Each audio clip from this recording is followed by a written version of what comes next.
Cooker விசில மறந்து உணவு வீணாகி போச்சா? இனி அந்த கவலையே வேண்டாம். வழங்குகிறோம் உலகின் முதல் விசில் கவுண்டர் குக்கர், புதிய அல்ட்ரா குரோனோ. அல்ட்ரா என்றால் ஆரோக்கியம். தமிழக சட்டசபை தேர்தலில் பாரதிய ஜனதா குறிப்பிடத்தக்க வெற்றி எதுவும் பெறவில்லை. கூட்டணியும் 3ஆம் இடத்துக்கு தள்ளப்பட்டுவிட்டது. அதிமுக கூட்டணியில் பாரதிய ஜனதா 27 தொகுதிகளில் போட்டியிட்ட நிலையில் ஊட்டியில் மட்டுமே வெற்றி கிடைத்தது. இந்நிலையில் தமிழக பாரதிய ஜனதா மையக்குழு கூட்டம் மத்திய உள்துறை அமைச்சர் அமித்ஷா தலைமையில் சமீபத்தில் டெல்லியில் நடந்தது. அதன்பின் அவர் தமிழக பாரதிய ஜனதா முக்கிய நிர்வாகிகள் சிலரை தனியாக அழைத்து பேசியுள்ளார். அப்போது அமித்ஷா கூறியுள்ளதாவது: மேற்கு வங்கத்தில் மம்தா பானர்ஜி ரவுடிகளை வைத்து அராஜக அரசியலில் ஈடுபட்டார். அவரது ஆட்சியை மக்கள் துணையுடன் பாரதிய ஜனதா அகற்றிவிட்டது. அடுத்த இலக்கு தமிழகம்தான்.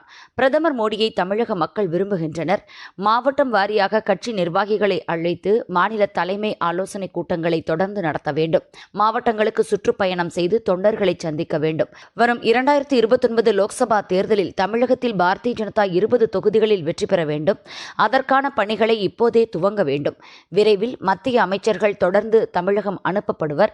அவர்கள் வாயிலாக மத்திய அரசின் திட்டங்களை மக்களிடம் கொண்டு சேர்ப்பதோடு தவிக அரசின் தவறுகளையும் தொடர்ந்து சுட்டிக்காட்ட வேண்டும் என்று கூறியுள்ளார்.